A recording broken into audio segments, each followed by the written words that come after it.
तो आज हम अपने सफ़र की शुरुआत करते हैं दिल्ली के उस जगह से जिसे हम सबसे भूतिया जगह कहते हैं। हालांकि इतिहास में ये जगह अपनी एक अलग पहचान बनाए हुए है, क्योंकि आज भी लोग उसे भूतिया जगह माना करते हैं। तो आज हम पहुंच चुके हैं अग्रसेन की बावली। ऐसा कहा जाता है कि इस बावली को महाराजा अग्रसेन ने 14वीं शताब्दी में बनवाया था और इस बावली का मेन काम रेन वाटर हार्वेस्टिंग था।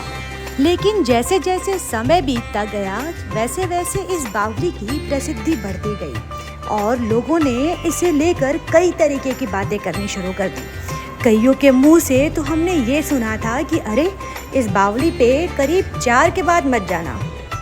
कई लोगों के हिसाब से इस बावली में कई सारी मनगढ़ंत कहानियाँ चलती गईं, लेकिन अभी भी कुछ कहानियाँ इस बावली को लेके काफ़ी ज़्यादा प्रसिद्ध हैं। ये है उस बावली का मुख्य द्वार और जैसे ही हम इस बावली के अंदर जाएंगे वैसे ही हमें यहाँ पे सैकड़ों की कतारों में सीढ़ियाँ दिखाई देने को मिलेंगी और यहाँ का नज़ारा सबसे बेहतरीन होता है।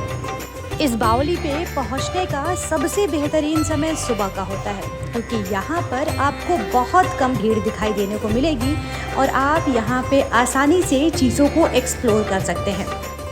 बावली के अगल बगल आपको ऊंची ऊंची लंबी लंबी बिल्डिंग्स तो दिख जाएंगी, लेकिन इन बड़े बड़े पत्थरों का मज़ा काफ़ी बेहतरीन दिखाई देता है। जैसे जैसे हम आगे बढ़ते जा रहे थे वैसे वैसे हम इतिहास के पन्नों को उड़ेलते जा रहे थे। बावली के निचले स्तर पर ये जो कुआं दिखाई दे रहा था उसको लेकर इतिहास में कई सारी कहानियाँ प्रचलित थी। इससे लेकर ऐसी बहुत सारी रहस्यमयी बातें थी जिसका जानना मेरे लिए काफ़ी आवश्यक था।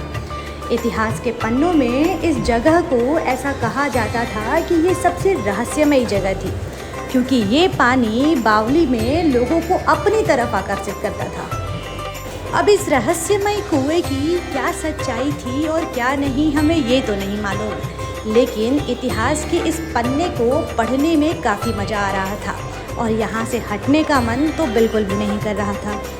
वैसे तो इस बावली का कोई ऐतिहासिक रिकॉर्ड नहीं है, लेकिन हाँ माना जाता है कि महाभारत के समय से इसके साक्ष्य यहाँ देखे गए हैं। लेकिन 14वीं शताब्दी तक आते आते इस बावली का पुनर्निर्माण भी कराया गया था। जो भी लोग यहाँ इस बावली को देखने आ रहे थे उनका सबसे पहला प्रश्न यही था कि आखिर इसका पानी लोगों को आकर्षित कैसे कर सकता है। आखिर लोग यहाँ पर इससे आकर्षित होकर सुसाइड कैसे कर सकते हैं और कैसे ये लोगों को मंत्रमुग्ध कर देता है।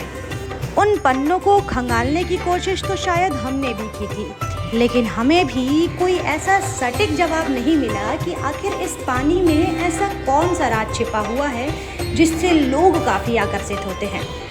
बावली के कुछ हिस्सों में अभी भी जाने की पाबंदी कर दी गई थी। अभी भी आप कुछ हिस्सों पे नहीं जा सकते थे जहाँ पे जाने से आपके जान को खतरा हो सकता है। तो ये रही हमारे उग्रसेन की बावली की कहानी। अब हम मिलेंगे अपने एक नए इतिहास के साथ। बस तब तक के लिए थैंक यू सो मच।